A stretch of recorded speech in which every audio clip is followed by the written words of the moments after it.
económica y con incidencia en aspectos de seguridad social. Originariamente habíamos pensado en invitar al contador Danilo Astori, pero bueno, su recuperación ha sido un poco más lenta de lo que se pensaba, y entonces agradecemos mucho a Fernando que haya estado dispuesto a asumir esa actividad. Como les decía, esto se inscribe en el conjunto de reuniones que venimos teniendo desde hace ya un mes largo. Ya perdí la cuenta de cuántas son, realmente ha sido un régimen de trabajo bastante intenso. Y bueno, es un gusto entonces poder reflexionar un rato en la tarde de hoy sobre los temas que nos ocupan, con visiones de quienes tienen tanta experiencia de gobierno. Probablemente deberíamos empezar por Ariel, que fue director de la OPP durante 2 periodos de gobierno, catedrático de economía o de macroeconomía. Y si estás en condiciones, Ariel, arrancamos contigo. Bueno, pensé que empezaba Fernando, pero bien, de acuerdo. ¿Comienzo? Adelante.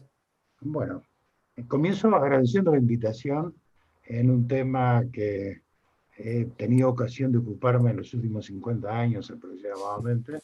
Entonces, no resulta novedoso. En todo caso, pensaba que luego de la reforma del 96 no iba a vivir otro episodio como este, pero parece que segundas, terceras y cuartas partes ocurren. Entonces, comienzo diciendo que participo en esta comisión invitación de la comisión como ex integrante de gobierno del Partido Colorado, pero no como representante. La comisión tiene representante del Partido Colorado y lo que yo voy a manifestar es a título personal, no compromete ni al Partido Colorado ni representa al Partido Colorado porque no hemos hecho consultas en el nivel de detalle que no es muy grande lo que voy a utilizar, pero que es más allá de lo incluido en los programas partidarios.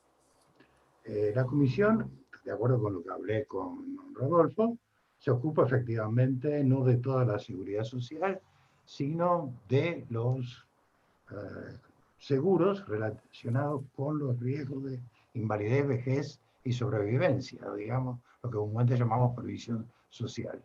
Y de acuerdo con lo previsto en la ley, habrían 2 tipos de informes. Primero, sobre la situación de los regímenes existentes, y luego un informe de las propuestas de cambio, entendiendo de alguna manera de que son necesarios los cambios, como han sido señalados por autoridades salientes y por los partidos que compitieron en la última elección.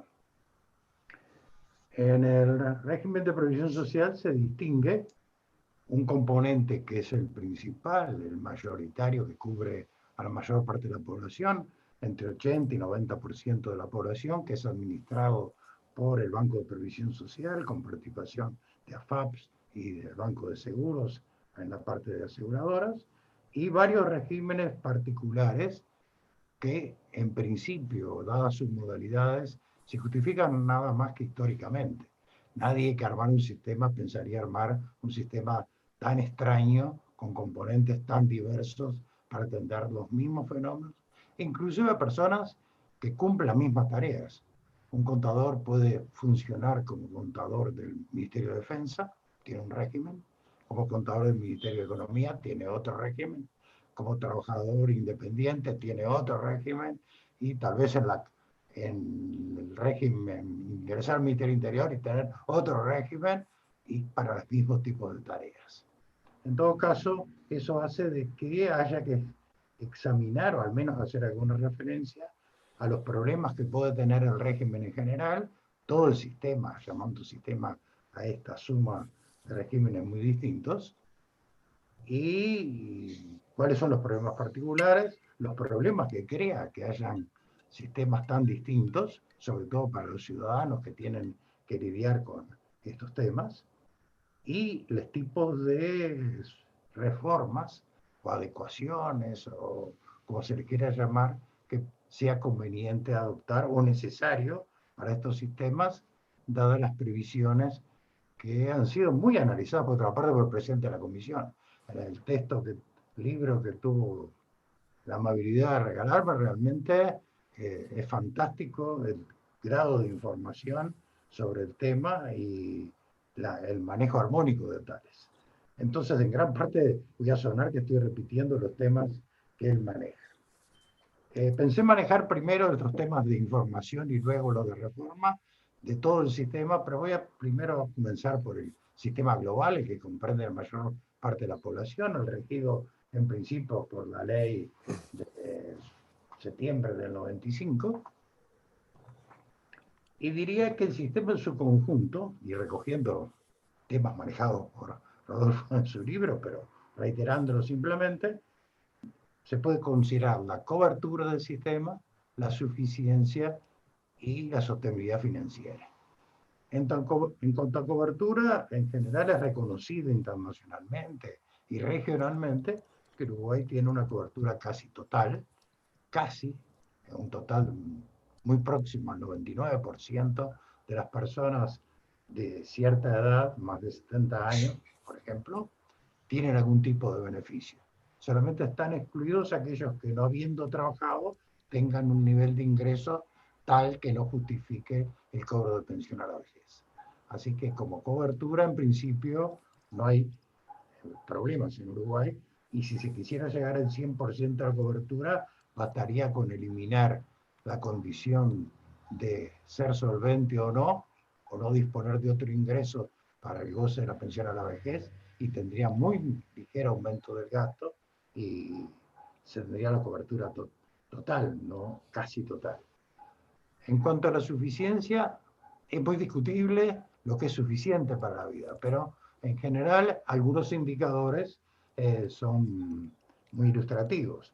Desde que existen estudios de pobreza en Uruguay y de insuficiencia de ingresos, el nivel de ingresos de la población en edad de retiro es de las que tienen menor incidencia en la pobreza, y en consecuencia se puede decir que en general puede considerarse que es suficiente.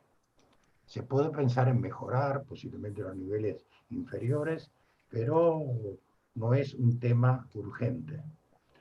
Y en cambio sí se presentan problemas de sostenibilidad financiera en el sistema global. En parte porque hubieron modificaciones que aceleraron el cambio del sistema.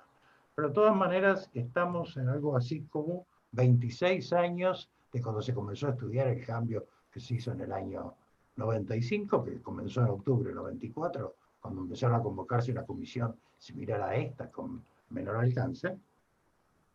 Y estos sistemas vale la pena revisarlos cada tantos años. Sobre todo que al introducirse cambios que facilitaron la pasividad a personas a través, ya sea de regímenes de indiciario de actividad, con pruebas, sin aportes efectivos, ha aumentado mucho el número de pasivos, y por otra parte, todas las previsiones son de un incremento en la esperanza de vida y una mayor dependencia de población mayor de edad respecto a los activos. Todo lo cual supone que con los aportes habituales el sistema no es sostenible y tendería a ser más insostenible en el futuro. Entonces, parece que es un momento adecuado, como lo resolvió por otra parte el gobierno, de analizar la posibilidad de efectuar modificaciones que mejoren el sistema, en particular en cuanto a su sostenibilidad financiera. En algún momento, creo que fue el actual presidente de la República, dijo de no introducir modificaciones para las personas que ya estén en actividad. Esto supone que no habría ningún cambio de relevancia en los egresos hasta una fecha algo del estilo 2070, año 2070. Mi opinión es que eso no es posible, que el sistema todo, tal como está y con las previsiones, que no dispongo de las últimas, así que ustedes pueden modificarlo, esa opinión no sería sostenible hasta esa fecha y sería conveniente introducir modificaciones o adecuaciones paulatinas, moderadas y, en lo posible, a corto plazo. En ese caso, si el tema, como de mi punto de vista, el más importante, sin descuidar los otros, es de la sostenibilidad financiera, esta depende básicamente de los ingresos, que en un sistema contributivo está constituido por los aportes, complementados con aportes algunos del gobierno, pero para cubrir básicamente las prestaciones no contributivas, y los egresos que dependen básicamente de la tasa de reemplazo y de la edad en la cual tienen lugar los retiros. En cuanto a la modificación de las tasas de aportes, son muy altas en Uruguay en general, en términos comparativos. Las tasas de 15% personal, acompañado además de los aportes por seguro de enfermedad y luego impuestos como el impuesto a renta personas físicas, son muy altos. Así que la opción, al parecer, del gobierno actual es no aumentar impuestos. Y entonces no parece que esa sea la vía elegida por el gobierno. Y además no parece sostenible, porque eso implicaría que de mantenerse las tasas de reemplazo y las edades de retiro, el peso de la seguridad social, de la previsión social, que ya excede el 10% del producto, subiría en forma realmente exponencial. Entonces, si puede haber algún aporte, en todo caso de este lado es menor, y los cambios deberían estar o por la reducción de la tasa de reemplazo, en caso de que sea un tema de falta de financiación, como creo que es, o el aumento de la edad de retiro. Las tasas de reemplazo están fijadas por la ley, y con la reducción dispuesta en el 2008, está la más baja actual en el 45%, que era un porcentaje que hace 20 años era imposible pensar. La gente pensaba en términos de que 60-70% era muy bajo. Entonces 45 ya es mirado por mucha gente, inclusive por mí, como bastante bajo, difícil de reducir. Inclusive para los niveles de ingreso de la población, porcentajes más bajos harían que la pasividad o la jubilación a la que se tendría derecho sería inclusive menor que la pensión a la vejez. En consecuencia, la tasa de reemplazo, por lo menos en los niveles bajos de ingresos, difícilmente se pueda reducir de los niveles que están ahora fijados.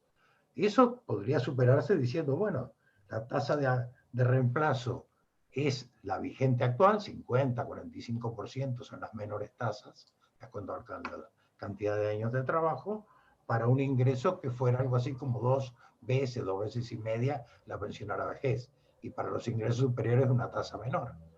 Pero entonces ya el efecto de la modificación de la tasa de reemplazo sería bastante menor, ya que afectaría solo a quienes superan ese ingreso, y tampoco se puede rebajar demasiado. Entonces lo que nos queda decididamente es el tema de la edad, y que es el hecho de que en la medida como la gente vive más y tiene capacidad de trabajo hasta edades más altas, el hecho de que me estén preguntando a mí con la edad que tengo demuestra que alguna capacidad mantenemos. Eso sí, garantizo que no podría trabajar 12 horas por día como en otra época, tal vez no mucho más de 4.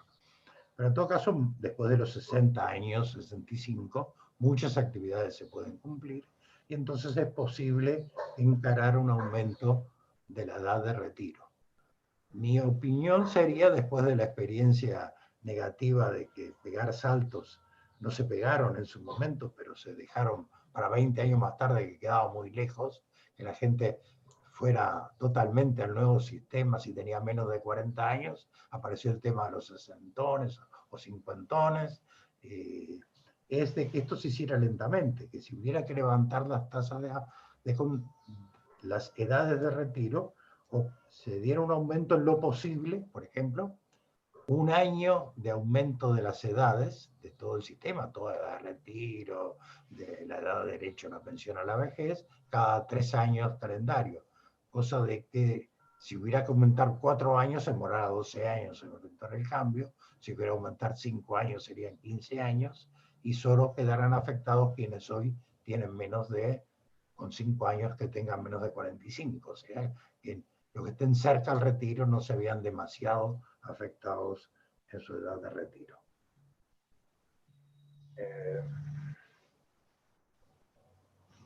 Pero eso no, perdón, la edad de retiro debería determinarse cuál sería la necesaria de acuerdo con las tasas de reemplazo actuales, tasas de aportes actuales, para lograr un equilibrio del sistema, considerando que hay determinadas retribuciones, como las pensiones a la vejez, que tienen que ser cubiertas con aportes del gobierno que exceden a ellas, porque también cubren otros beneficios como el seguro de desempleo y las asignaciones familiares y muchas otras.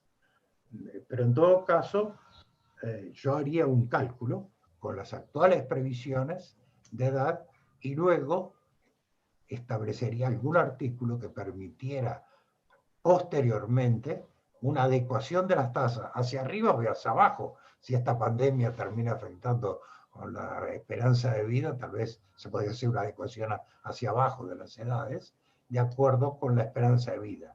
La experiencia está más que comentada en el libro de Rodolfo. Puede ser aumentar un año la edad de retiro cada 2 años de aumento de la esperanza de vida, o 2 años cada 3 años de los aumento de esperanza de vida, están dentro de las experiencias internacionales. Bueno, sobre el régimen general, diría esto, que ya me llevó bastante tiempo.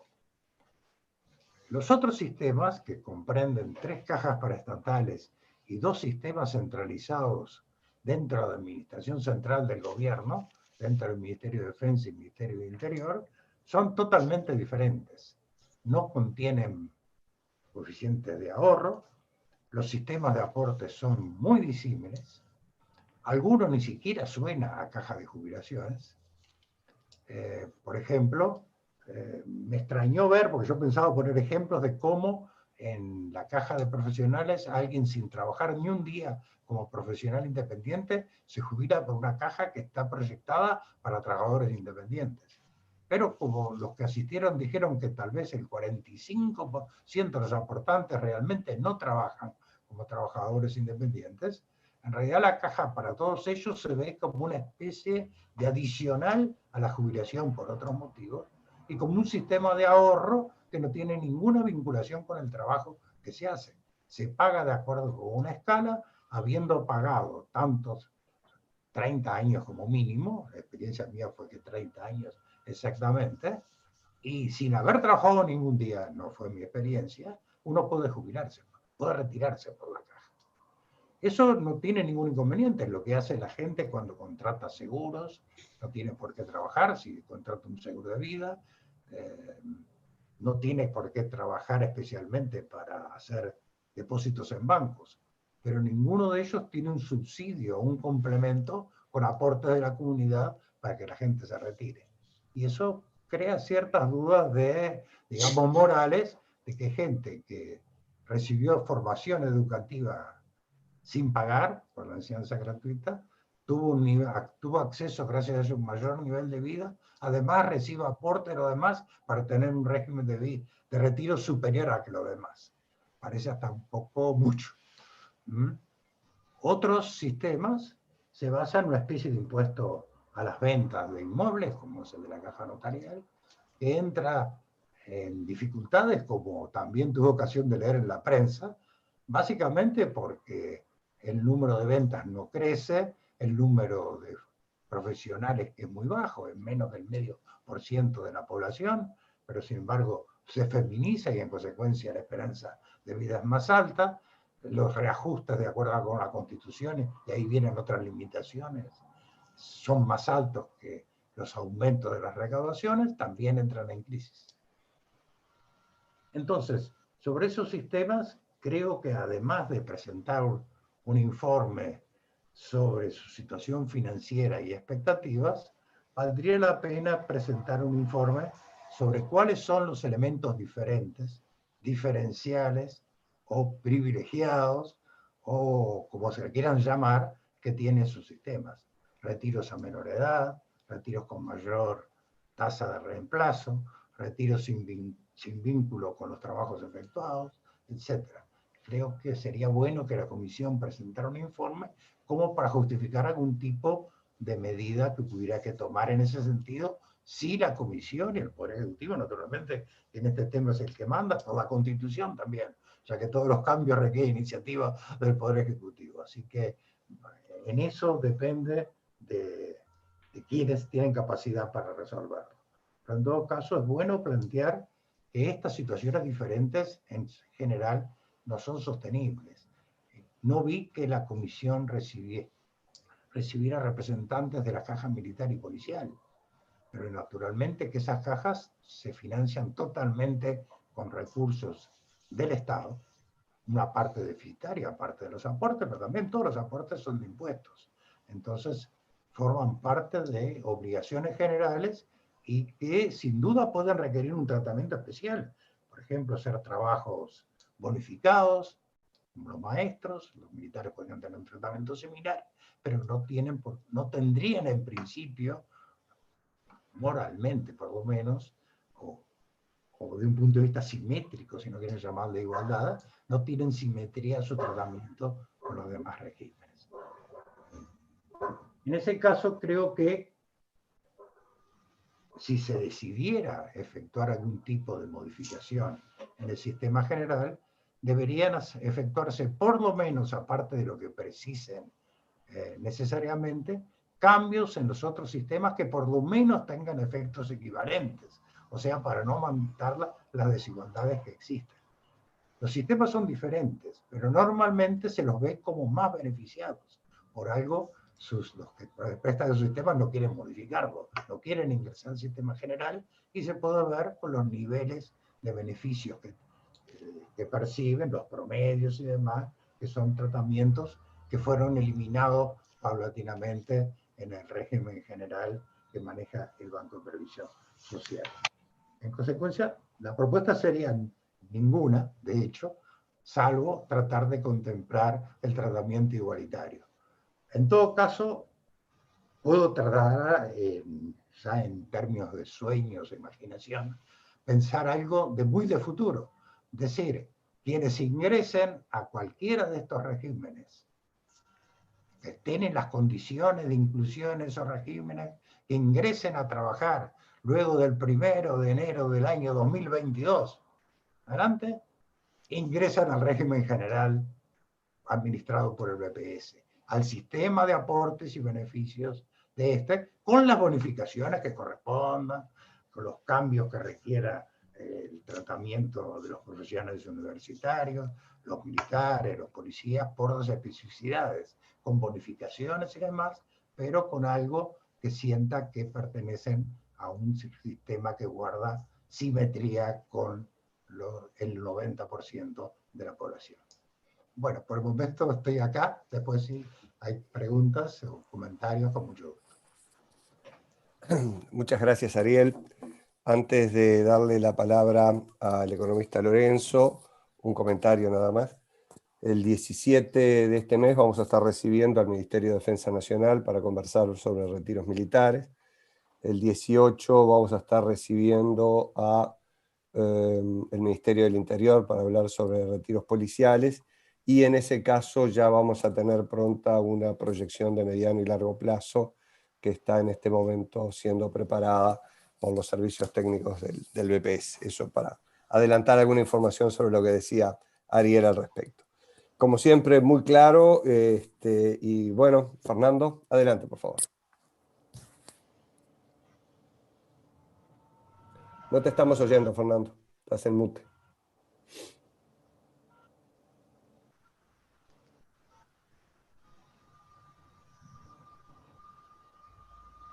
Ahora sí, creo, ¿no? Ahora creo que... Sí.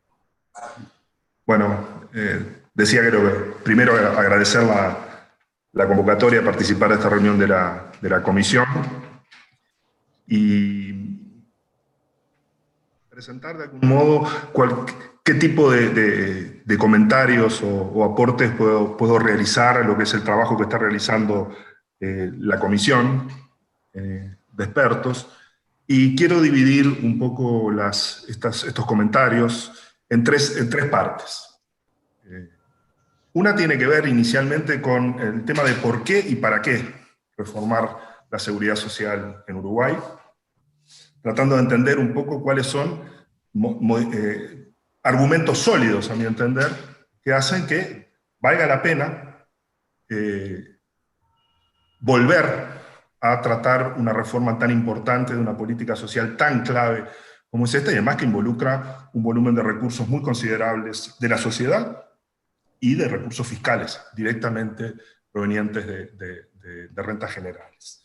Después quisiera, en segundo lugar, compartir algunos datos de la realidad, algunos elementos que a mi entender deberían formar parte, estoy seguro que así será, del proceso de elaboración de diagnóstico y de cada uno de los datos, estos de la realidad, sobre los que pretendo hacer algún comentario, alguna precisión. Creo que se derivan de cada uno de ellos consideraciones útiles para el diseño de alternativas, de posibles problemas que debería atender el diseño de una iniciativa reformista, como la que se está trabajando.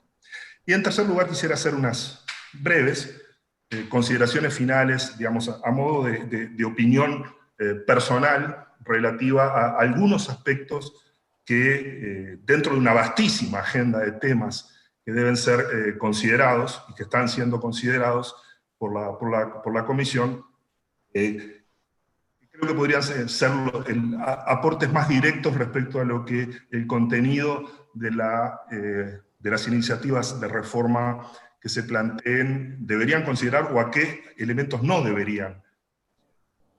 Empiezo por la primera parte, ¿por qué y para qué reformar?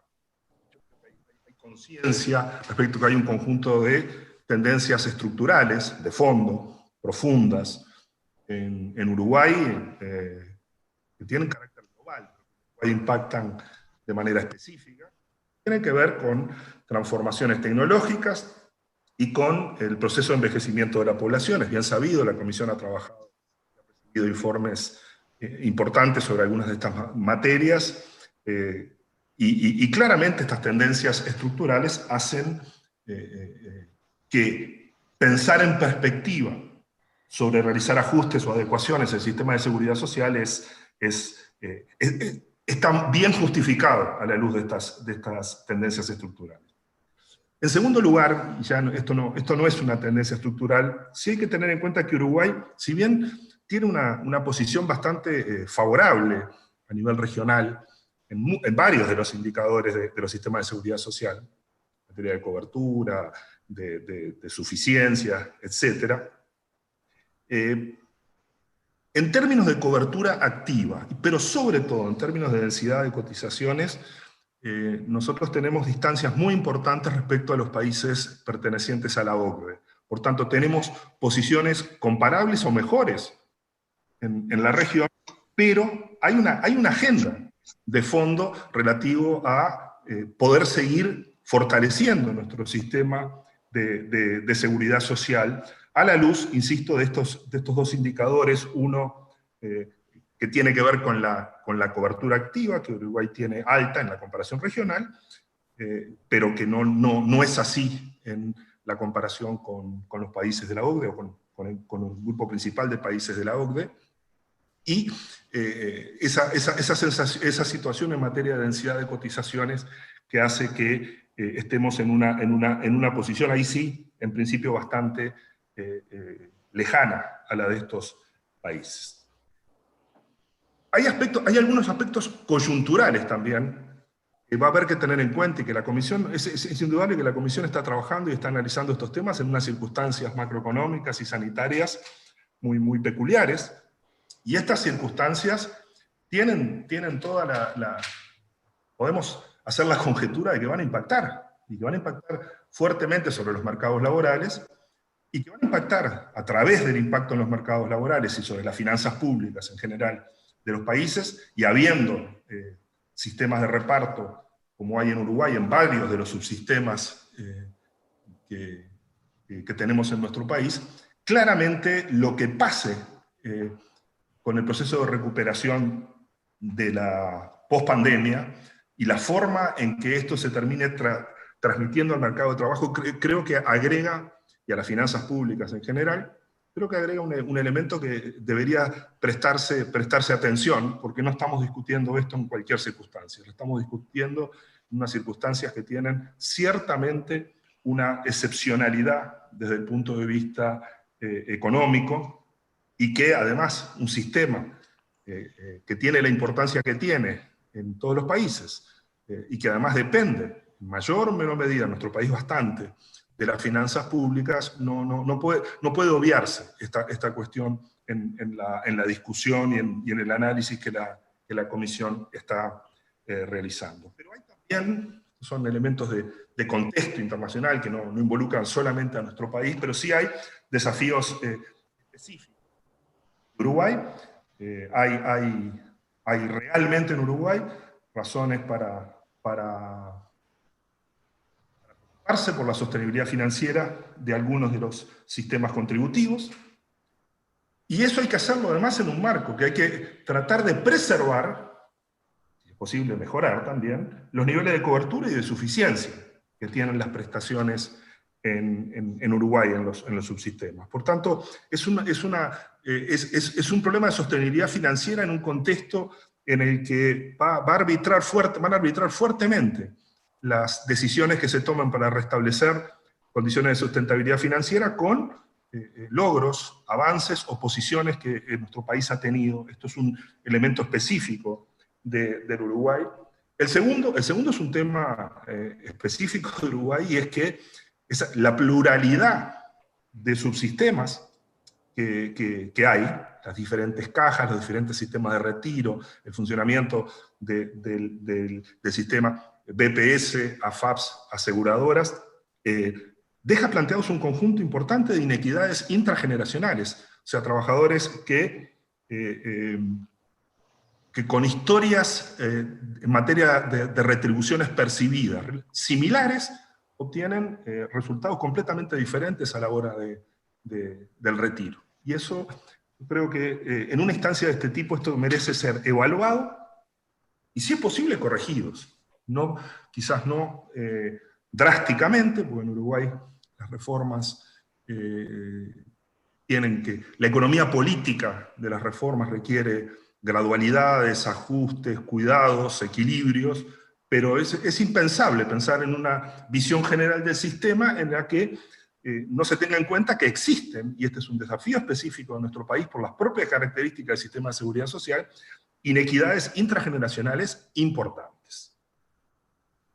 Hay un tercer elemento de estos desafíos específicos del Uruguay, y es que, además, en materia de lo que se refiere al gasto público social en Uruguay, de la cual un componente nada despreciable es el gasto en seguridad social, tiene inequidades intergeneracionales. O sea, los adultos mayores, quienes están cubiertos por el sistema de seguridad social, tienen niveles de pobreza muy por debajo. O sea, para poner un dato simplemente, en los mayores de 65 años, los niveles de pobreza, con las últimas estimaciones disponibles de 2019, no llegan al 10% de ese segmento de la población. Y en los menores de 6 años estamos en cifras del 17%. Estamos hablando de que esta es una razón específica de Uruguay, referida a algo que impacta sobre las finanzas públicas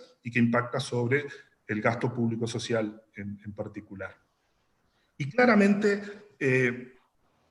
un escenario sin reforma, esto también es específico de nuestro país, un escenario sin reforma, sin procesar cambios importantes, un escenario inercial en materia de lo que estas tendencias de largo plazo, demográficas y del mercado de trabajo nos darían, lo único que harían es ampliar más todavía estas inequidades, y por tanto es algo específico de nuestro país ver en perspectiva que un componente tan importante del gasto público social, la trayectoria esperada del mismo, genera, digamos, un incremento de un esquema de inequidad que se ha manifestado claramente en el pasado.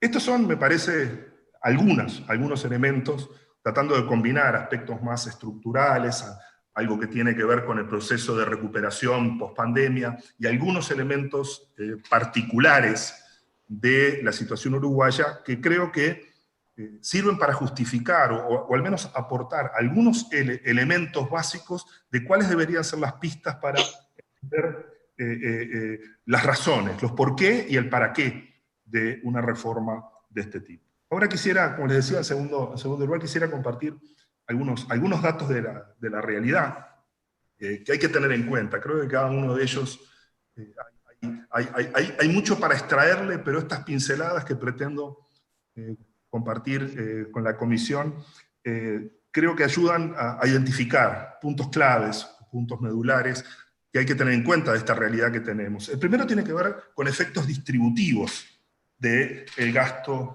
de seguridad social.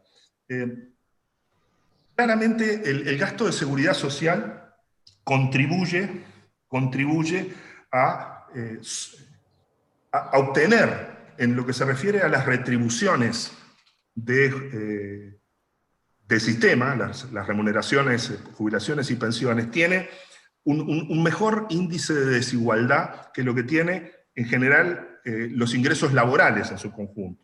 Y la diferencia no es despreciable. En el mercado laboral en su conjunto estamos hablando de un índice de Gini de 0,42, y en las prestaciones contributivas y no contributivas, obviamente, que tienen más sesgo progresivo desde el punto de vista de la distribución del ingreso, estamos apenas abajo de 0,39. Es una diferencia que muestra básicamente que este es un sistema que ayuda a que en las etapas pasivas, cuando se ha abandonado el mercado, el trabajo, cuando se ha abandonado la actividad laboral activa, el sistema sostiene un esquema de distribución que es algo mejor que el esquema de retribuciones que se observa en el mercado laboral en general. El segundo elemento de estos datos de la realidad tiene que ver con la sostenibilidad financiera. En este caso, un comentario, los problemas de sostenibilidad financiera hay que analizarlos en cada uno de los subsistemas, cada uno de estas, el bloque principal del sistema, BPS, AFAP, aseguradoras, en las cajas paraestatales y en cada una de ellas, de las tres, y en los sistemas de retiro militares y policiales. La sostenibilidad financiera es específica de cada subsistema, pero en la medida que están, al final de cuentas, y con buenas razones, todos los problemas de sostenibilidad financiera terminan mirando a las finanzas públicas. Hay que tener en cuenta que la sostenibilidad financiera del bloque principal del sistema, si bien no está amenazada a corto plazo, no hay una urgencia, sí merece ser atendido, y merece ser atendido oportunamente, y los trabajos que se están realizando creo que apuntan básicamente a prestarle atención a esta acción temprana en materia de sostenibilidad financiera, insisto, en el bloque principal del sistema. Esta afirmación que acabo de hacer de que tenemos tiempo, o que tiene implícito algo parecido a como que tenemos tiempo para hacerlo, quizás a la luz de las repercusiones y las eventuales consecuencias del COVID-19, esto no sea así. Al menos en el bloque principal del sistema, los datos de la asesoría técnica de asesoría económica y actuarial del BPS, los datos que conozco muestran claramente que tenemos algo de tiempo, no mucho, pero tenemos algo de tiempo antes que el sistema, por las tendencias antes mencionadas, plantee problemas mucho más claros y más evidentes en materia de sostenibilidad financiera. Tercer elemento de estos datos de la realidad es que, si bien en Uruguay hemos estado relativamente a resguardo de los impactos más severos o de las tendencias más fuertes de los procesos de automatización en los mercados de trabajo, los cambios, lo que el cambio tecnológico está haciendo en el mundo del trabajo, ya se insinúan, hay trabajos que muestran básicamente que las probabilidades de que la automatización y el cambio tecnológico afecte a determinados segmentos del mercado de trabajo y que impacten de manera muy directa sobre algunos de los subsistemas, debe ser atendido. Este no es algo que se pueda, digamos, no se puede pensar que en la medida que todavía no tenemos las manifestaciones más severas, no hay, por buenas razones y por la propia naturaleza que está teniendo el cambio tecnológico y la velocidad del mismo, esos impactos sobre el mercado de trabajo,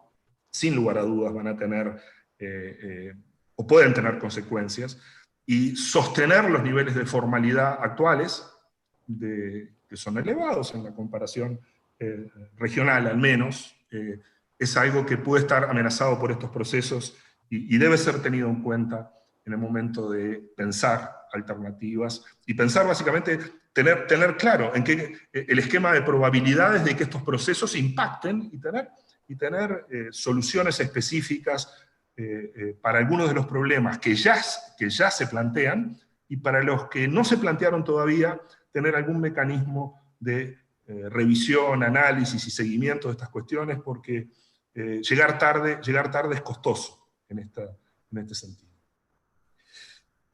Los temas de informalidad laboral, en cuarto lugar, tienen en nuestro país tiene una posición en materia de formalidad laboral comparativamente en la región muy buena, ¿sí? Ahora, si nos comparamos con, nuevamente, ¿qué importa con quién nos comparamos? Si nos comparamos con los países con los que compartimos la posición regional, y ahí nos miramos con satisfacción, o si nos miramos en perspectiva de hacia dónde caminamos, hacia mayores niveles de desarrollo, y nos miramos sobre países que tienen sistemas económicos más avanzados que los nuestros, niveles de PIB per cápita más grandes que el nuestro. Ahí nuestra comparación no es del todo buena, y por tanto preservar y mejorar los temas de informalidad laboral tienen que ser uno de los focos que tiene que prestarse. Los vínculos entre la seguridad social y el mundo del trabajo, el mercado de trabajo, son estrechos, son muy estrechos. Digamos, quienes se interesan en los temas de seguridad social, se interesan finalmente y en última instancia sobre lo que está ocurriendo en el mercado de trabajo, que va a impactar tarde o temprano, más tarde o más temprano, según la perspectiva que se quiera, sobre el sistema de seguridad social y sobre todo sobre su sostenibilidad financiera.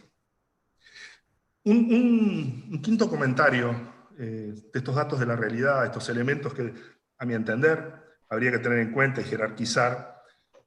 Cuando uno analiza información de historias laborales y se realizan estimaciones de densidad de cotizaciones, que algunas de ellas han sido realizadas por los que nos está acompañando en esta reunión, como Álvaro Forteza, básicamente nos muestran que habría que ser muy cauto a partir de esa información, insisto, de procesamiento de información de historias laborales, estimaciones de densidad de cotizaciones, habría que ser muy cauto porque podría, si uno piensa en aumentar el número de años para acceder a beneficios, podríamos básicamente plantear dificultades para algunos colectivos. Si en un país como Uruguay, con los datos que emergen de esta información a la que hago referencia, si se aumentan de manera significativa los requisitos de años, esto puede impactar sobre la cobertura contributiva de forma importante, y esto tendría un sesgo regresivo que, a mi entender, debería cuidarse prestarse mucha atención antes de avanzar. Algo parecido ocurre con los problemas o el tipo de soluciones, incremento de la edad mínima jubilatoria. Esta es una medida siempre antipática. La edad mínima jubilatoria es ciertamente algo que los trabajadores activos, no importa si lo aprovechan o no lo aprovechan, ese mínimo, pero sí que dista mucho de ser algo que neutro desde el punto de vista de la percepción de los trabajadores activos. Pero el problema es que esto podría generar que que sobre todo en trabajadores afiliados al BPS, no alcancen a causal jubilatoria y que esto termine, a la causal jubilatoria común me refiero, y que esto termine redundando sobre beneficios en otras, vinculado a otras causales. Este problema de las otras causales no es un tema en absoluto carente de significación. ¿Por qué? Porque en Europa y en nuestro país se empieza a observar que hay un aumento bastante importante, en Europa es muy, muy notorio, un aumento del recurso a la causal por discapacidad. ¿Sí? En nuestro país se ha insinuado algo de este tipo, pero este es un tema cuidadoso y está relacionado con cuando uno complejiza más el acceso, o dificulta, o vuelve más requisitos más estrictos para acceder a los beneficios de la causal común. Esto redunda tarde o temprano sobre otras válvulas de escape, y una de esas válvulas de escape es la causal por discapacidad. Insisto, esto es algo que no es específico de nuestro país, pero debería ser tenido en cuenta a la hora de actuar sobre este parámetro del sistema. Un comentario particular, específico, tiene que ver con el papel de la certificación de años de servicio por testigos y lo que podríamos denominar las bonificaciones que se obtienen por realizar determinadas actividades. Claramente, hasta el presente, en principio, no se observan efectos muy importantes del número de años mínimos requeridos para acceder a causal jubilatoria.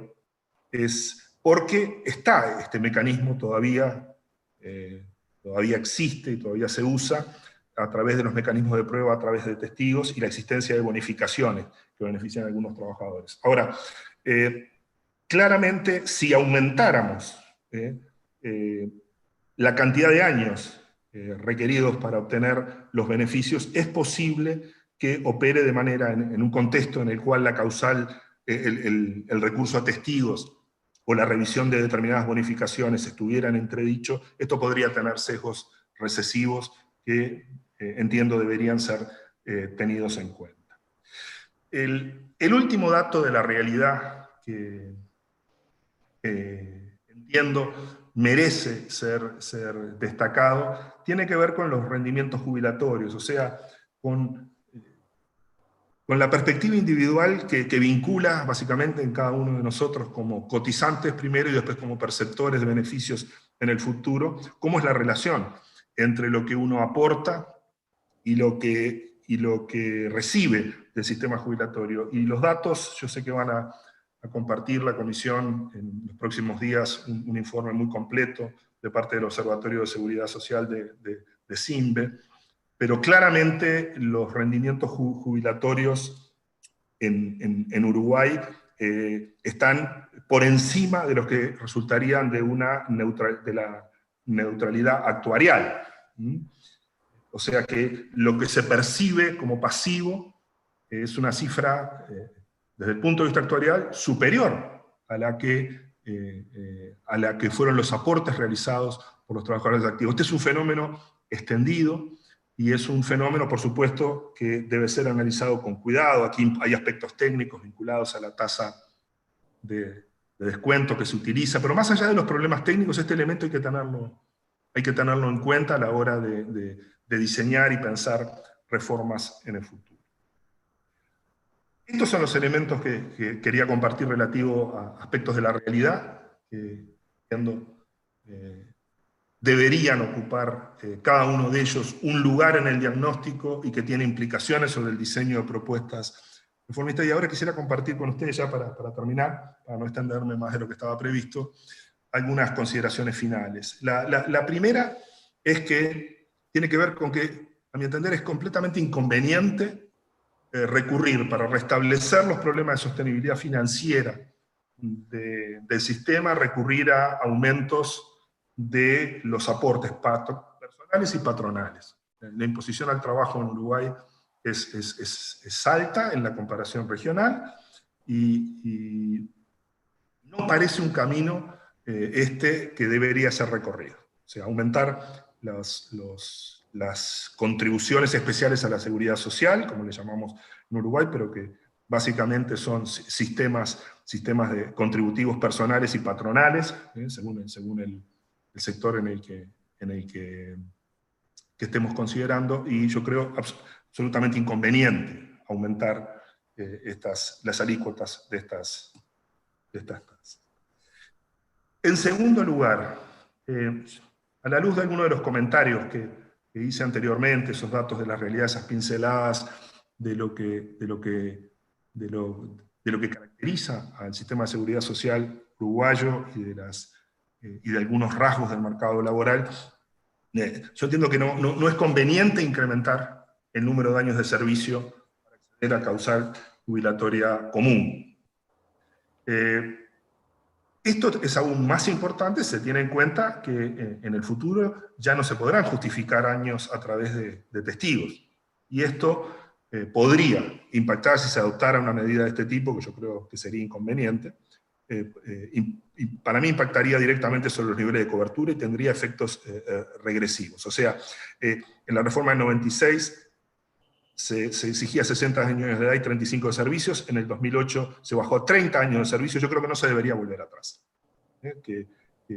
Si se quiere actuar sobre otros parámetros del sistema, hay que analizarlo, pero actuar sobre esto tendría problemas, a mi entender, en materia de cobertura importantes y efectos distributivos que creo que serían indeseables y no impactarían seguramente sobre quienes tienen mejores inserciones laborales, ¿sí?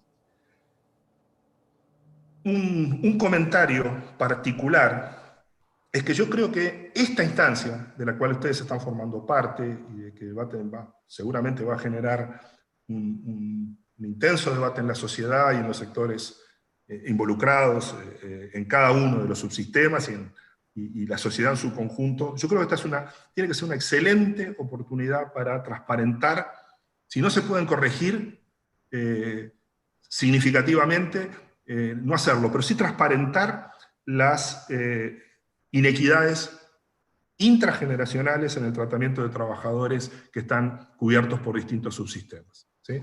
Esto me parece que es una de las lecciones que una política tan importante, financieramente y socialmente como esta, requiere mucha transparencia y requiere además que cuando se le piden a una parte de los involucrados determinados sacrificios, determinados esfuerzos, determinadas comprensiones de los cambios de realidades, es fundamental que se transparenten las inequidades y se encuentre una métrica común a todos los subsistemas para entender básicamente en qué consiste lo que cada uno de los sistemas hace con sus afiliados y qué es lo que otros sistemas no hacen con sus afiliados y sí los hacen otros subsistemas. Y un último comentario ya final y a modo de reflexión final. Yo creo que Uruguay merece que de este debate sobre reforma de la seguridad social se geste una nueva institucionalidad en el sistema. Este es un tema importante, es un tema recurrente, es un tema sobre el que muchos tienen opinión formada sobre en qué debería aportar esa nueva institucionalidad. Pero yo quisiera decir que para mí la institucionalidad debería al menos aportarnos 3 elementos, ¿sí? Esa nueva institucionalidad. Primero, que nos dé la posibilidad de tener intervenciones oportunas sobre el sistema en su conjunto, sobre alguno de los subsistemas. No puede pasar que la inoportunidad respecto a la reforma, lo tardía de una reforma, hace que los costos sociales y probablemente los costos sobre las finanzas públicas sean muy importantes. Por tanto, la nueva institucionalidad debería generar un esquema continuo, frecuente, regular, de revisión de cada uno de los subsistemas y de información, este es el segundo elemento, información transparente respecto a a lo que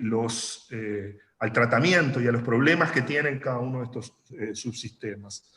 Y tengas en cuenta, y esto es lo último, el último elemento que tiene que tener esta institucionalidad, es que si bien en la práctica las finanzas públicas atienden de manera diferente a cada uno de estos subsistemas, tarde o temprano de lo que estamos hablando a la hora de llegar tarde a las reformas, o a la hora de no tener claro los problemas emergentes que ocurren en cada uno de los sistemas, tarde o temprano terminan impactando sobre las finanzas públicas y terminan compitiendo los recursos que se aplican sobre estas políticas con otros recursos valiosos, tanto desde el punto de vista social como para el desarrollo de largo plazo del país. Bueno, estos son los elementos que quería compartir con ustedes. Muchas gracias. Muchas gracias, economista Lorenzo. Reflexiones muy valiosas, al igual que las de Ariel. La actividad ahora la tenemos... un comentario. El próximo lunes vamos a tener la presentación de las nuevas proyecciones de largo plazo, que van a quedar disponibles seguramente poco después ya en la web. Esto tanto para Ariel como para Fernando, que veo que vienen siguiendo los trabajos con atención. Y esas proyecciones van a venir complementando las que ya están publicadas en el sitio del BPS, la que tiene base en el 2013 y después la que tiene base en el 2018, que marcó un cambio de trayectoria en el nivel de gasto. Vamos a ir ahora a los comentarios de Pablo Rosselli y de Gabriel Odone, y después abrimos un espacio de intercambio entre todos. Pablo.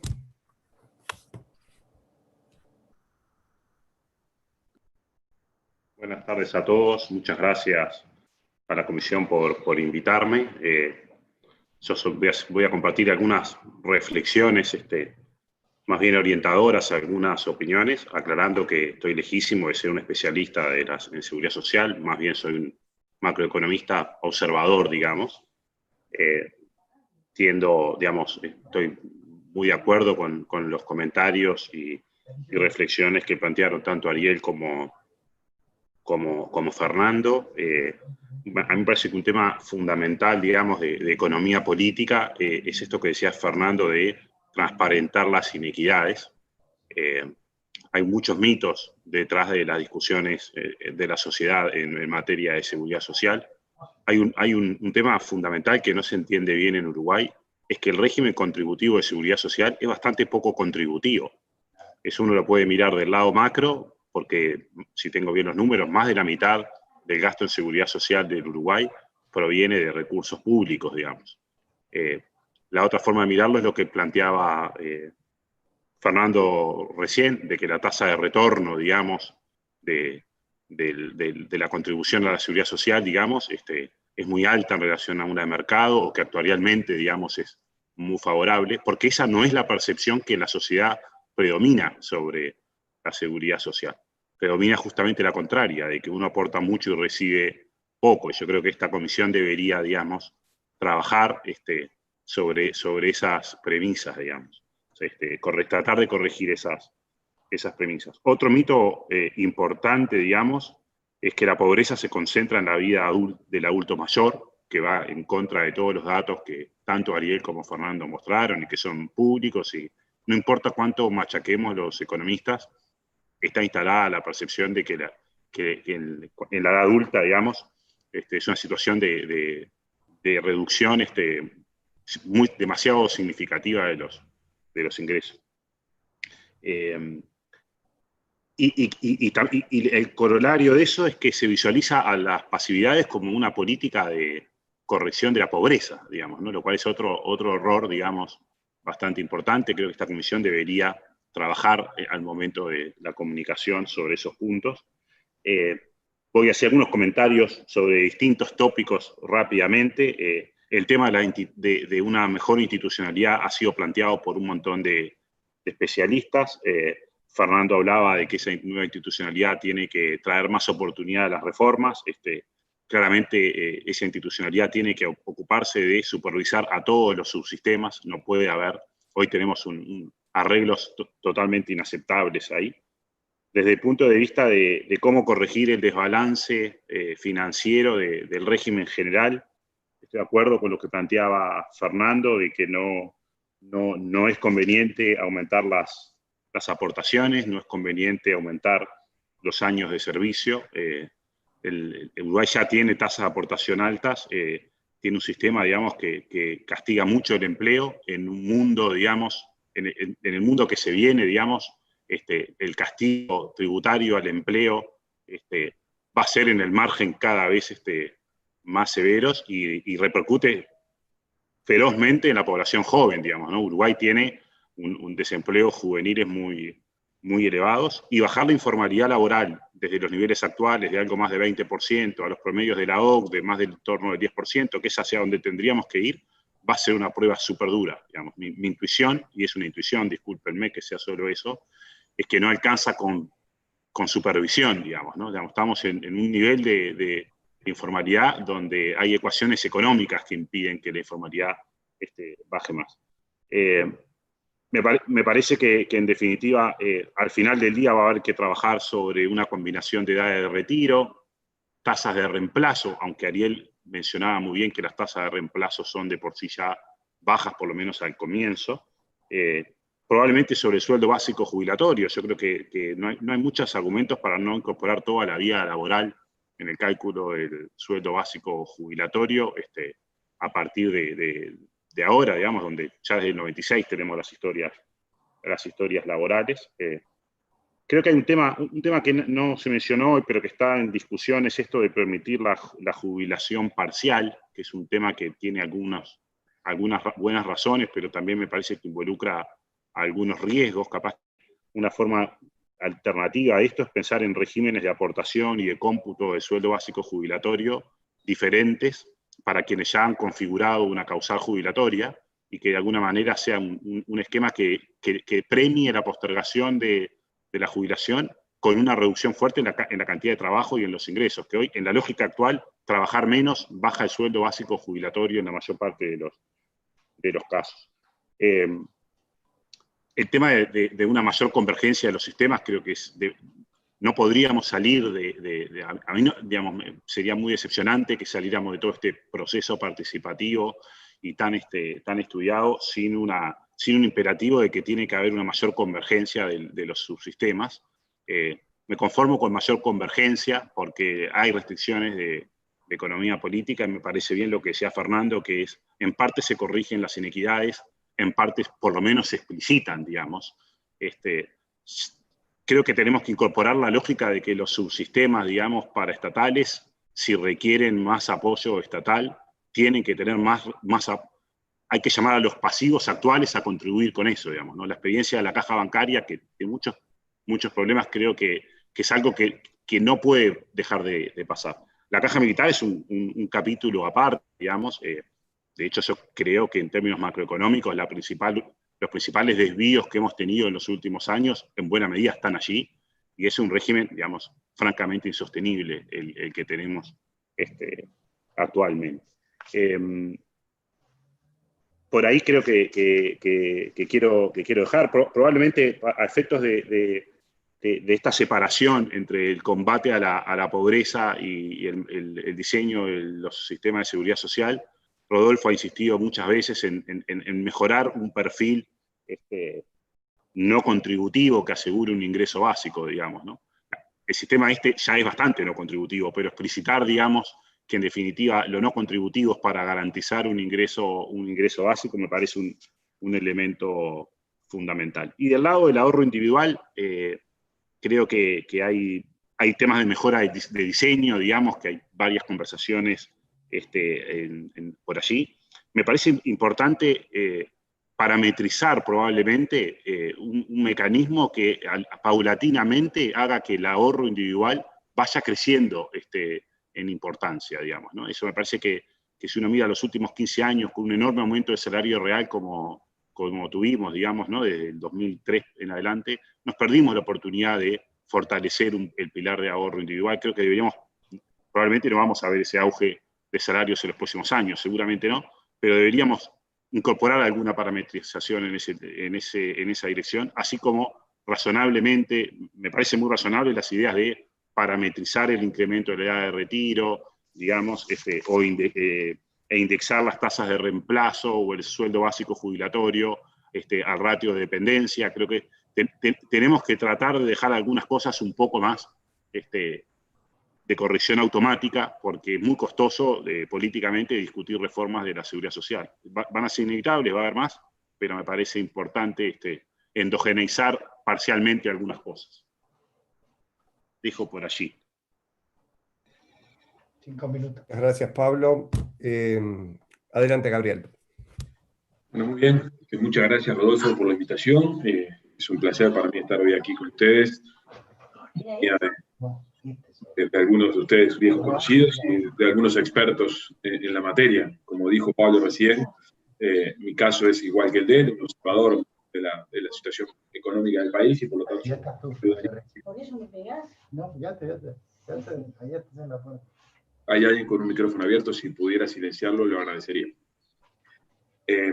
Decía que estoy muy agradecido por estar aquí, en compañía de viejos colegas y expertos como son Ariel Dabriel, como es Álvaro Forteza, como es el propio Rodolfo y Hugo Bay en esta materia. Y bueno, mi mirada es una mirada de alguien que mira el tema de una reforma previsional desde afuera. Yo voy a armar mi breve intervención en torno a 4 puntos. El primero es preguntarnos cuál es el objetivo de la reforma que nos convoca en estos momentos en Uruguay. Y uno podría preguntarse si es un tema de asegurar la sostenibilidad de los sistemas contributivos, si es un tema de preservar cobertura o suficiencia, o es corregir inequidades inter o intrageneracionales. Yo creo que esos 3 temas están puestos sobre la mesa, pero que en realidad la razón por la que estamos convocados en este momento actual a discutir este tema es un tema de sostenibilidad.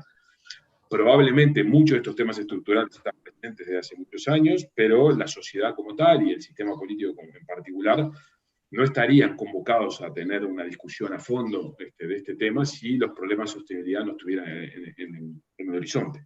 De modo tal que yo no pretendo decir cuáles de estos objetivos que yo me pregunto que son los centrales priman sobre otros, pero creo que la sostenibilidad es la que ordena, la que nos mandata a resolver en el corto plazo. Y por lo tanto, eso me lleva a reflexionar a que los temas de la preservación de la cobertura y la suficiencia o las correcciones de las inequidades son objetivos centrales, cruciales, que tienen que ser atacados, pero sin perder de vista que la urgencia, por más que lo que decía Fernando está sobre la mesa, sobre cuán urgente es esta urgencia, es la de los temas de sostenibilidad, y son la que guían esta discusión. Y la razón de eso, que es la segunda parte de mi segundo comentario, tiene que ver con cuáles son los fundamentos de por qué estamos discutiendo esto, y yo creo que esencialmente son 2. El primero es que tenemos que despejar una incertidumbre fiscal. Parte del problema que hemos discutido en los últimos años es que el desvío, o el crecimiento, mejor dicho, del gasto en términos de régimen previsional ha sido significativo y en realidad ha estado sistemáticamente por debajo de lo que eran las previsiones oficiales.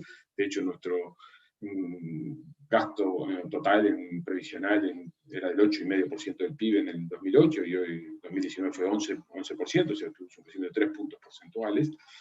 Y la asistencia pública, de finanzas públicas, ha estado creciendo en el tiempo. También hoy tenemos una asistencia superior al 2 puntos del PIB en términos de lo que es la seguridad social. O sea que, en realidad, en la medida que esto contribuye a un crecimiento del gasto sostenido que ha provocado desvíos fiscales importantes, detrás de esto, y esa forma parte de la oportunidad en la que estamos discutiendo esto, es un tema de incertidumbre fiscal, o sea, cuán sostenibles son nuestras finanzas públicas y, por tanto, cuán amenazadas están por tendencias de crecimiento de gasto en el medio y largo plazo, y resolver este problema es, de alguna manera, asegurar que nuestras trayectorias fiscales consistente y sostenible a largo plazo. O sea, que este es un capítulo central que no podemos parar de vista, y eso tiene que ver con qué velocidad actuamos y en qué horizonte de tiempo actuamos, de manera tal de transmitir las señales adecuadas. Y el otro problema que tiene que ver por qué nos convoca esto, es, como ha sido largamente mencionado aquí, es que tenemos que atacar problemas estructurales del sistema. Esos problemas estructurales, voy a volver sobre todo al final en un comentario breve, tienen que ver con cómo ha sido construido nuestro sistema previsional, cómo han sido construidos la mayoría de nuestros sistemas institucionales en Uruguay, nuestro sistema educativo y el propio sistema de salud. Típicamente un sistema aluvional de agregación permanente de diseños, esquemas de incentivos y arreglos institucionales que se han ido superponiendo, a veces los cuales no son consistentes y cada tanto tenemos que ordenarlos porque generan ruido en distintos frentes, en particular en este caso en las finanzas públicas. Y esos problemas estructurales tienen que ver con, en algún caso, tenemos un problema de insostenibilidad financiera, tenemos un régimen típicamente no neutro en términos actuariales, como ha sido descrito por varios especialistas en la materia, no voy a entender en esto, es típicamente un caso de un sistema de prestación definida que está afectado por parámetros demográficos estructurales y importantes de envejecimiento de la población.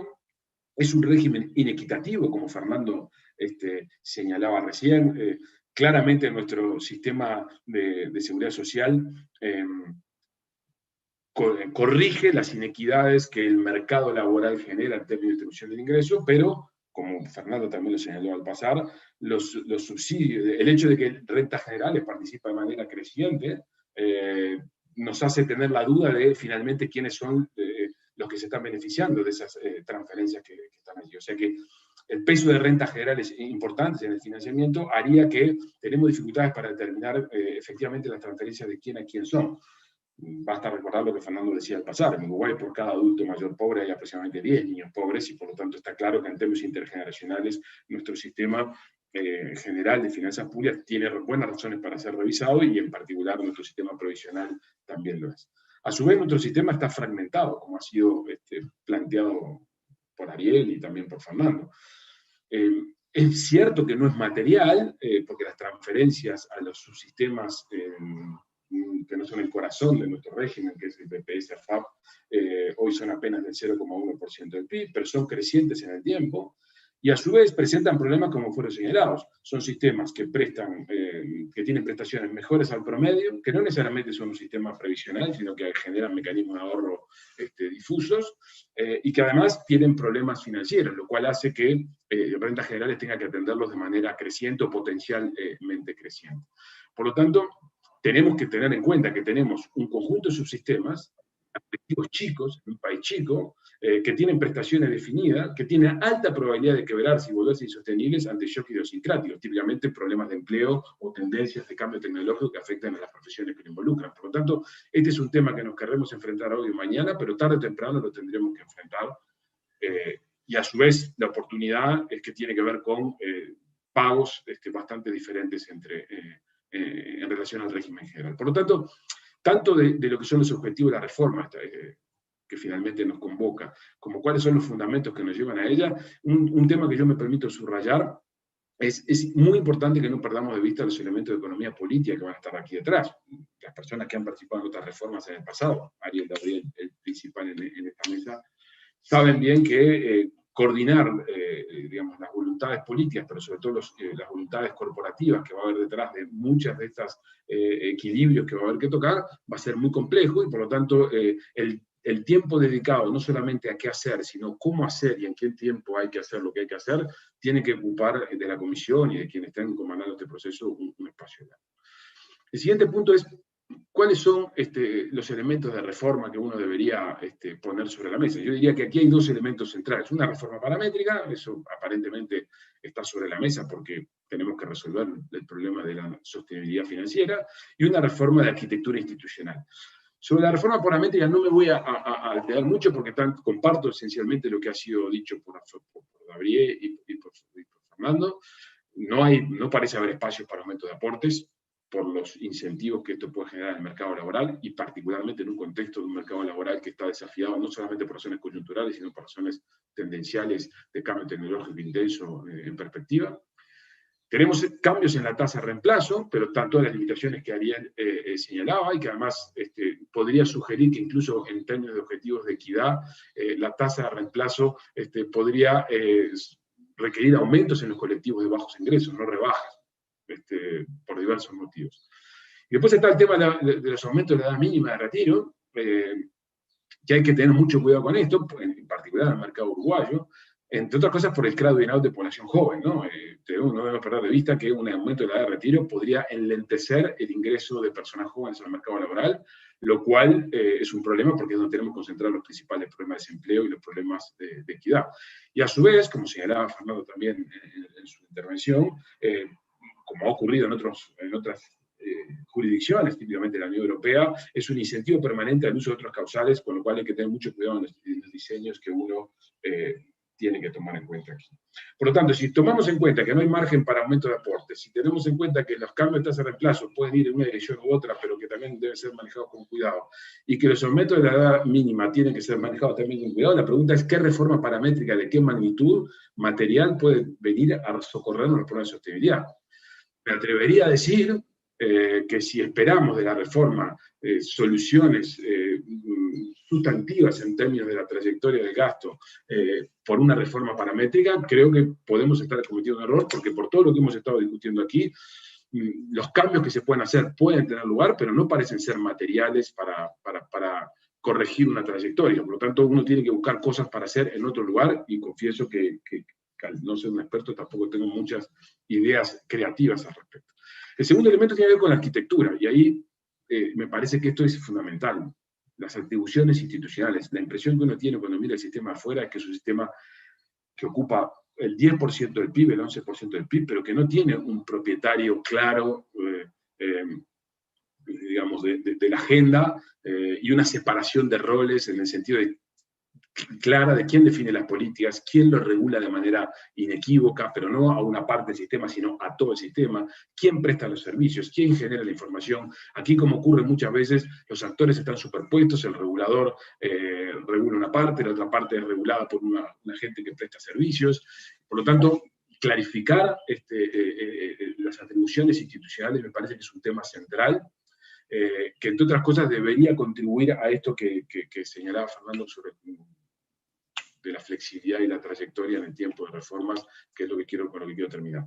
El otro punto es la integración de los sistemas. Yo no hay fundamento conceptual para mantener esos 4 regímenes especiales de prestación definida desde el punto de vista de la equidad, desde el punto de vista de la consistencia del funcionamiento y desde el punto de vista de la sostenibilidad, porque muchos de ellos convergen a problemas financieros relevantes. Por lo tanto, creo que tenemos la oportunidad de meternos a fondo con este tema. Yo sé que es un tema de economía política compleja, pero no debería quedar postergado como quedó en la reforma del 95, cuando este tema estaba identificado, porque nos lo vamos a volver a encontrar muy rápidamente y probablemente siendo materialmente más costoso resolverlo de lo que tenemos hoy. Por lo tanto, el último punto sobre el que me quiero hacer 2 consideraciones es qué principios deberían orientar una reforma de este tipo. Y lo primero es asegurar la sostenibilidad financiera del sistema. Me parece que es un elemento central, y eso tiene que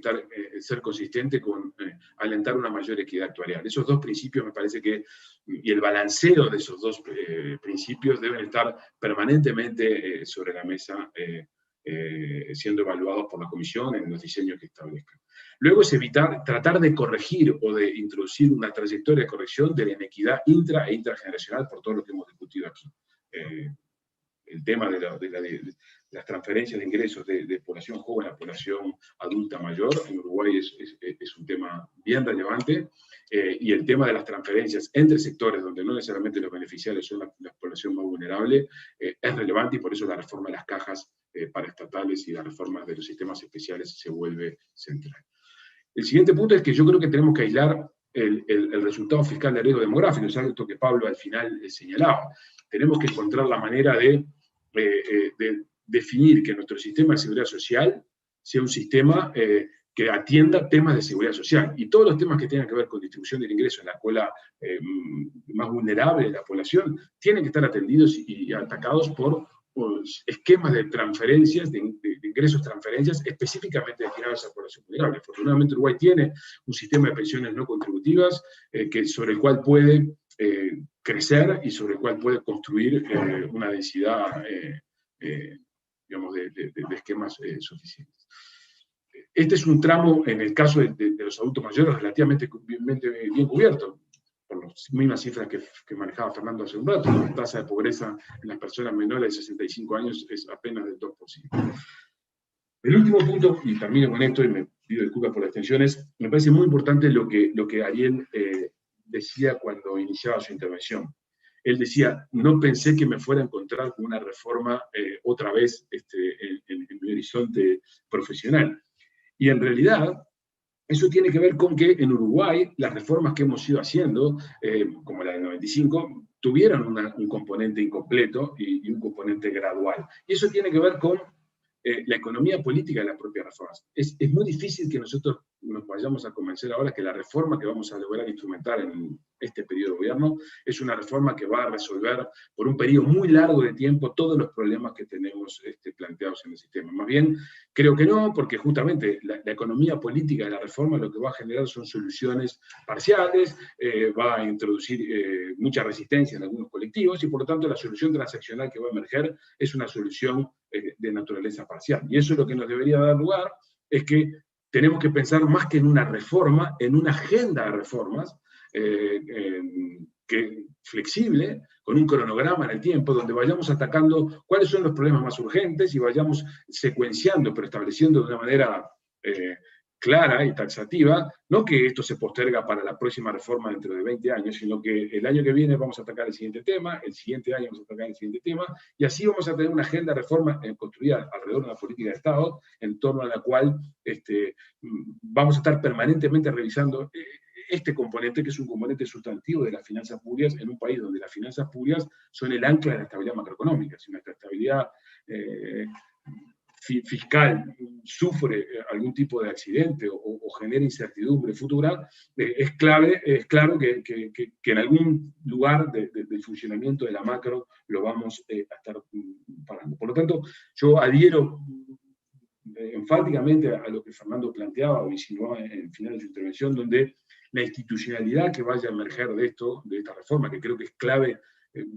no perder de vista que tiene que emerger una institucionalidad distinta, más potente, mejor coordinada, con roles bien atribuidos, tienen que además ser la propietaria de una agenda de reforma flexible donde secuenciemos las cosas que vamos a tener que ir haciendo en los próximos años y sobre todo ir viendo cómo vamos implementando esos cambios de manera tal de que las resistencias legítimas y naturales que cualquier sociedad se producen ante cambios de estas características estén minimizadas.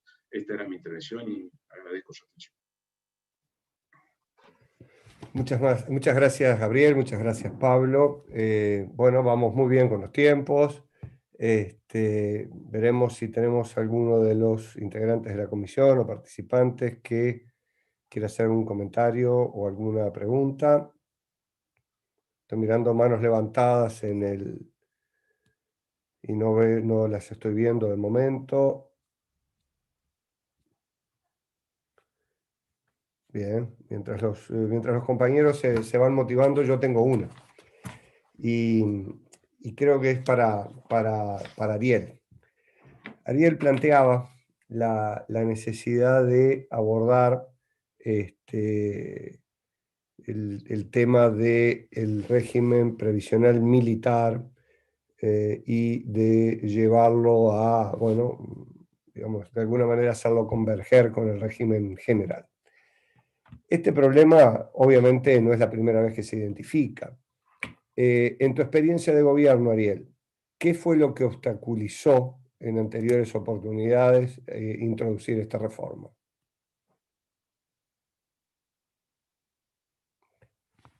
No te estamos oyendo, estás muteado. A ver, ¿ahora? Ahora sí, ahora sí. Curiosamente, el cartelito dice silenciar ahora, pero debe ser apretar esto, yo lo quiero silenciar. Bien. De hecho, la ley del 2 de septiembre del 95 estableció un plazo de un año antes del 1 de enero del 97 para presentar proyectos para todas las cajas. El Ejecutivo cumplió seguramente, creo, el 80%. Presentó proyectos para 4 de las cajas. La caja militar no llegó a ser presentada porque había una posición muy grande de la caja, del ministro y demás. Y creo que no llegó a ser presentado porque, por otra parte, los 4 proyectos presentados no fueron considerados por el Parlamento. Entonces, creaba una dificultad grande presentarlo y estaba garantizado, porque prácticamente se dio, efectivamente, que ninguno de los otros 4 proyectos fue considerado. O sea, en su momento no hubo voluntad o política, cuerpo, resistencia para enfrentar cambios de esa entidad. Por eso decía, intentar cambios que por lo menos acompañen el que hay, y tal vez uno puede soñar en algo así como algo que ya no resulta tan lejano. Si vengo considerando esos temas 50 años, no tiene nada de raro poder pensar en los próximos 40 para otra persona, naturalmente. Y sobre todo si adoptando esa medida, ya al año siguiente, para determinadas prestaciones, se comienza a aplicar el régimen general. Como todos sabemos, pensamos que un cambio de ahora se va a aplicar tal vez dentro de 20 años. Eso pensábamos nosotros, decíamos, el nuevo régimen es para mayores de 40 años, pero la gente va a demorar en retirar, para menores de 40 años, y va a demorar en retirarse, pero de hecho ocurren fallecimientos, incapacidades y demás que se empiezan a aplicar de inmediato. Es muy difícil justamente porque este 10% de la población, que menos del medio por ciento son escribanos, algo así como 2% son militares, 2% policiales, 4%, algo como 1%, poco más actual, la bancaria, son sectores todos de mucho peso político. Por ejemplo, los profesionales, uno parece que no son tantos, pero afiliados a la caja parecen algo así como el 4% de la población. Pero si uno mira el número de políticos en el ministerio, los ministros, muy posiblemente 2/3 y más de 2/3 sean profesionales. O sea que tienen mucha incidencia a nivel de decisiones políticas. Muy bien, muchas gracias, Ariel. Gustavo Michelin. Bueno, muchas gracias a todos los expositores. Realmente tuvimos una jornada en la que por primera vez en la comisión nos introducimos en los temas de economía política de la reforma y ha resultado realmente muy, muy estimulante. Y la pregunta es sobre un razonamiento que empezamos a hacer, que es el siguiente. Tomando un punto de Fernando, la reforma no, desde el punto de vista financiero, en el caso más importante, en el caso del BPS, es necesaria, pero vamos a ver los números la semana que viene, pero por los números no es algo que se necesite resolver en forma urgente en este periodo de gobierno. Viendo todas las dificultades, tanto las que nos señala recién Ariel, para conseguir el tratamiento parlamentario, como las que presagia Gabriel en las dificultades de la economía política. No es un tema de urgencia financiera para este gobierno, pero sí es un problema de urgencia financiera para el próximo, y si no es para el próximo, para el siguiente. ¿No sería eso una fuerza que lleve a que a nivel parlamentario se dejen un poco de lado el poder de los lobbies puntuales, sectoriales, y se apunte a una reforma más ambiciosa? ¿Para quién es la pregunta? El que la quiera agarrar, creo. Bueno, Sí. si quieres empiezo. Fernando sin duda tiene tal vez más contacto político que yo, pero no. Primera cosa, que no es urgente porque no tiene efectos tal vez en este gobierno, pero cuando uno propone, por ejemplo, un aumento paulatino en la edad cada 3 años, los efectos se van a sentir dentro de 5 o 6 años, si empezamos ahora. Si queremos algo que se refleje en los próximos 10 años, hay que empezar ya. Nada de lo que pase en este gobierno, que hagamos, va a tener efectos, salvo disparates, que nadie va a votar disparate, ni nadie lo va a proponer, puede tener efectos ya. Cuando se está pensando con cambios es para algo de futuro. No es la situación del 96, claramente, pero que hay problemas de que cada vez que se efectúa una proyección financiera, en los últimos gobiernos era notorio, se preveía, vamos a gastar 8% en pasividades, y después resulta que era 8,5%. Vamos a gastar 8,5% y después el año siguiente era 9%. También esos porcentajes han venido subiendo más allá de las propias indicaciones de las previsiones. Yo creo que es un problema que vale la pena encarar. De hecho, ya las autoridades salientes, el ministro de Economía, Astori, lo había planteado, que es un tema que abarcar, porque son temas que no tienen reacción inmediata. Estamos pensando en el futuro. Si un gobierno piensa solo en los hechos que transcurren durante su periodo de gobierno, no es una estadística, es simplemente alguien que la va llevando, pero alguien que gobierna está pensando en el futuro de su gente. no estar pensando que el mundo se acaba en el año 24, de ninguna manera. Sí, Gustavo, para hacer un par de comentarios referidos al foco de tu pregunta, que tiene que ver con esta combinación relativa, de urgencias no demasiado apremiantes, financieras, con la economía política y el proceso de reforma que se impulsa desde el gobierno. Yo, primero, quería sintetizarlo, la respuesta a tu pregunta en dos apreciaciones. A mí me parece muy oportuno que se esté llevando adelante el proceso que se está llevando, que esté alejado en el horizonte el problema financiero más acuciante del bloque principal del sistema. ¿De acuerdo? Quiero ser preciso en esto. Estoy refiriéndome, cuando hice ese comentario me referí al bloque BPS, al bloque grande del sistema. ¿De acuerdo? Hay otros problemas que tienen, hay otros temas como el de la caja militar que tienen, me parece, otras connotaciones y otras realidades financieras completamente diferentes. O sea, a mí me parece muy oportuno que se abra la discusión y que la discusión sea una discusión informada. Los problemas, la conexión con la economía política se puede ver de muy diversas maneras, pero una de las llaves de la economía política de reformas difíciles es el manejo de información y profundidad en el análisis y líneas argumentales que sean sólidas y consistentes. Porque al final de cuentas, los problemas de economía política, este segundo elemento, Gustavo, van a aparecer igual. O sea, yo no creo que el hecho de que no tengamos la soga al cuello va a hacer que los sistemas, que la economía política funcione de manera diferente o más atenuada. Va a operar, pero va a operar muy distinto si se tienen bases argumentales, información fáctica y un esfuerzo muy grande de transparentar todo aquello que hace que las posiciones, los legítimos intereses de los afectados o que se sientan afectados, hay una respuesta para darles. Tiene que haber respuestas para darles. Y las respuestas tienen que ser ni conjeturales ni ideológicas. Tienen que ser fácticas. ¿Vamos a evitar los problemas de economía política? No, creo que no.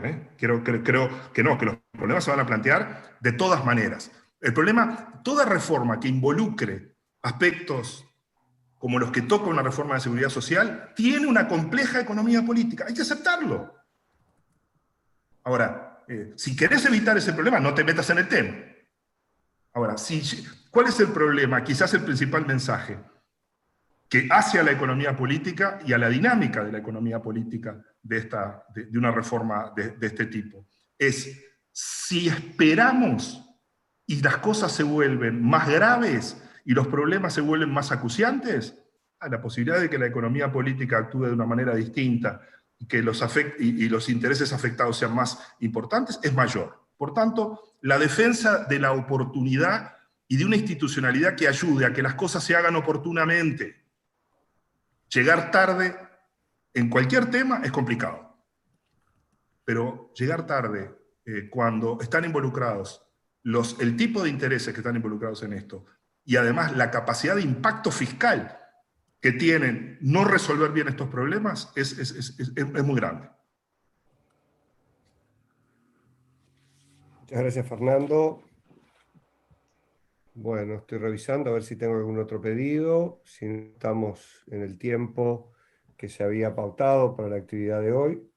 Les agradecemos mucho a los 4 invitados, toda la dedicación que han puesto. Pepe con la mano levantada, Rodolfo, disculpa.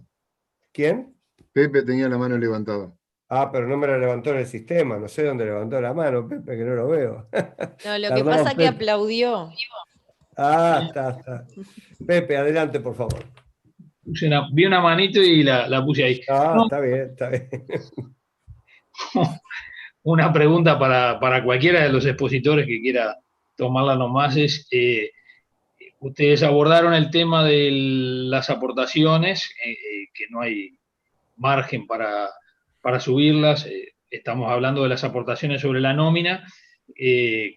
cómo ven y si han valorado o tienen alguna idea respecto de otro tipo de aportaciones que estuvieran desvinculadas del peso de la nómina y estuvieran vinculadas, por ejemplo, al volumen del negocio, o sistemas específicos como el que tiene Caja Bancaria, o por irnos a algo de hace algunos años más y que hoy está vigente, es la aportación rural, sin tratar de ponerlas como ejemplo concreto, sino simplemente a título de ilustrativo de dos sistemas que están desvinculados a la hora de aportar de lo que es la cantidad de mano de obra empleada y las asignaciones computables y la materia grabada. Muchas gracias. Bien. ¿Quién recoge el guante? Darle una respuesta solamente como a título de economista.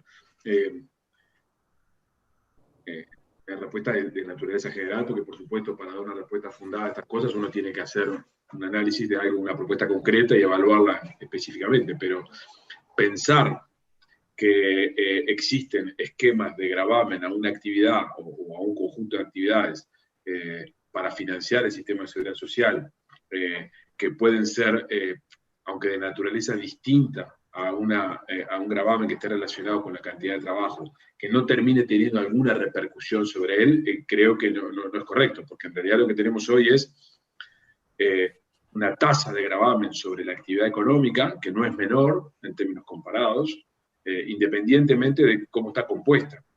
Por supuesto que los aportes al trabajo son elevados, como se señalaba, creo que fue Fernando que lo señalaba con comparación con la OCDE y en comparación con la región. Pero en realidad, si nosotros vamos por otro sistema contributivo, independientemente del empleo, probablemente los efectos sobre el empleo no sean tan directos y tan dramáticos y los desestímulos no sean tan específicos, pero el resultado sobre el globo de la tendencia del empleo es la misma. Poniendo el caso de la caja bancaria, es el caso más emblemático. Hemos recurrido a un camino de financiamiento que no está atado directamente al puesto laboral, y sin embargo la evolución y la tendencia en la industria a nivel global, y en particular en Uruguay, es declinante, y quienes hemos mirado estos números con más detenimiento, es que es declinante precisamente por el exceso de gravamen que la actividad financiera tiene. Con lo cual, creo que particionar la idea puede ser en el límite infinitesimal una solución menor, pero no necesariamente es una solución para el problema que tenemos aquí. No visualizo la posibilidad de que por sistemas contributivos que graven a la actividad económica uno pueda resolver la materialidad de los problemas de sostenibilidad que tenemos por delante. Más bien creo que el esquema de razonamiento tiene que ir por en qué medida separo una función específica de seguridad social, que es la persona que tiene historia laboral y que tiene densidad de cotizaciones suficientes para alcanzar las condiciones que establece el sistema de seguridad social.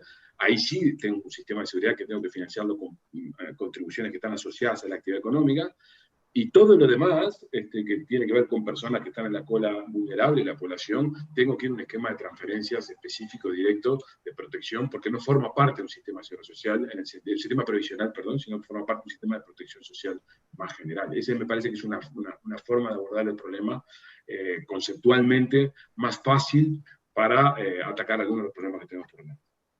Yo agregaría que, digamos, que al final del día el sistema de seguridad social se financia en una parte con aportaciones, que es la parte contributiva, y en el resto se financiará con rentas generales. Los ingresos de rentas generales se obtienen con impuestos que son los que son, impuestos al consumo, impuestos a las rentas personales, impuestos a las rentas empresariales, el impuesto al patrimonio, digamos, estaba muy criticado, de a poco está volviendo, pero francamente me desaconsejaría enormemente el camino de poner gravámenes sobre el volumen de negocios o sobre el volumen de activos de los negocios, por la sencilla razón de que dos negocios que facturen lo mismo o dos negocios que manejen los mismos activos en distintas industrias, realmente no hay nada que haga pensar que tengan que ganar lo mismo. Por lo tanto, sería extraordinariamente distorsivo. Y de hecho el ejemplo que manejaba Pepe es marginal, pero yo creo que en un esquema de reforma integral no hay razones para que una parte de los aportes en los establecimientos agropecuarios estén atados a la superficie del establecimiento. Es una pequeña distorsión en el funcionamiento de la economía. De alguna manera, digamos, me parece que probablemente favorece a las producciones más extensivas, perjudica a producciones extensivas y no tienen mayor razón de ser, digamos, ¿no? Con lo cual creo que por ahí el camino de la caja bancaria fue muy sui generis, pero no creo que por ahí tengamos que avanzar. La pregunta de Pepe nos pone en un tema bien interesante que lo hemos tenido sobre la mesa de la comisión, que es si la experiencia de caja bancaria con la prestación complementaria patronal es una experiencia que puede o no expandirse a otros sectores de actividad. Se ha planteado que es un ejemplo de nueva forma de financiamiento de la seguridad social. Hay incluso algún trabajo académico que lo avala o lo reivindica como tal. Y por otro lado, hemos recibido también los comentarios, por ejemplo, del Banco de Seguros del Estado, que nos plantea que las primas de todos los seguros están grabadas por esa prestación precisamente, y que de futuro, tal como va a estar subiendo la cantidad de primas previsionales, es decir, una de las principales fuentes de recursos que van a estar asociadas a ese tributo son transferencias o impuestos que va a tener que pagar el Banco de Seguros provenientes de las primas o de los saldos de las cuentas que se le transfieren al banco. Es bien interesante la posibilidad de profundizar en esa línea de pensamiento que ha estado sobre la mesa. Creo que eso un poco es lo que debe haber motivado la pregunta de Pepe, que se ha venido planteando esa alternativa. Como información, en el caso de caja del sector rural, los egresos del sector rural más que triplican los ingresos que recibe el BPS provenientes del sector rural, ¿no? Bien, no sé si tenemos algún otro comentario. Si no, Jimena. ¿Cómo están? Bueno, muchas gracias a todos, porque la verdad que fue no solo ilustrativo, sino creo que también entretenido, digamos. Yo solamente una reflexión, no es que tenga una pregunta, pero me parece que justamente dado que digamos, que se entró en el tema de lo que es la economía política de una reforma, y eso nos permite salir un poco de los deberes seres, que en estos temas siempre son un norte hacia donde uno debería ir, porque donde quiere llegar al fin del día es a ese lado, pero bueno, no llega derecho. Y solamente a título de reflexión de lo que podemos aprender del pasado, y no voy a entrar hoy en lo que es o no deseable, porque no es mi rol en este momento, ni me correspondería, porque obviamente yo no hablo a título personal, pero sí de lo que nos pueden dejar las lecciones del pasado en particular. A mí me parece que lo que no puede dejar de analizarse cuando uno analiza, por ejemplo, una reforma como la de la caja bancaria y algún tema polémico como puede ser eventualmente o motivo de diversas valoraciones del tema del aporte patronal complementario, es lo que pasa cuando uno está parado en el momento en que tiene que reformar. Tiene un colectivo en ese momento desequilibrado financieramente, con pasivos con retribuciones caras, y la reversión del sistema, cuyos costos están mal repartidos entre generaciones, es costosa para la sociedad en general. Entonces, a veces, obviamente, en términos de equidad, yo no creo que acá haya dos opiniones. Todos queremos una tendencia a una mayor equidad. De lo que se trataría, digamos, es de que el trade-off entre equidad y convergencia también permitiera hacer ese pasaje, y bueno, ahí es polémico si eventualmente yo creo que se consiguió, pero digamos, me parece que en el momento en el que uno tiene un sistema desequilibrado y tiene que ir logrando una mayor equidad, también tiene que ver qué tan desequilibrado está ese sistema y cómo se reparten, digamos, esos costos en la reforma. Y me parece que eso es justamente viene un factor de economía política que me parece que corresponde analizar de las reformas del pasado, para ver eventualmente, primero si es reproducible, porque no todos los sistemas son iguales ni tienen las mismas capacidades, pero además para ver si eventualmente esto que todos creemos que es importante es para la sociedad en su conjunto deseable en el timing que se plantea. No sé si... Muchas gracias, Jimena. Rodolfo, yo quisiera agregar un elemento que es lateral a esta discusión, pero que involucra a las soluciones específicas que se dieron en el caso de la caja bancaria. Yo creo que la de la caja bancaria, me parece que ese debería ser el titular que nos quede a todos y no discutir otras cosas, es el ejemplo claro de cuando uno llega muy tarde a una reforma, el tipo de cosas que hay que hacer. Cuando se llega muy tarde. Eso sí que impacta sobre los involucrados y sobre la realidad que se quiere solucionar. Llegar tarde. Los problemas de la caja bancaria se conocían desde hacía muchísimo tiempo. Y cuando se trataron de solucionar y se impulsaron las transformaciones, se estaba en una situación crítica. Hay que evitar llegar a situaciones críticas. Ese es un mensaje fuerte. Muy bien, tomamos nota de ese mensaje porque creo que es importante. Bien, no sé si tenemos a alguien más. Yo sigo mirando, no estoy viendo.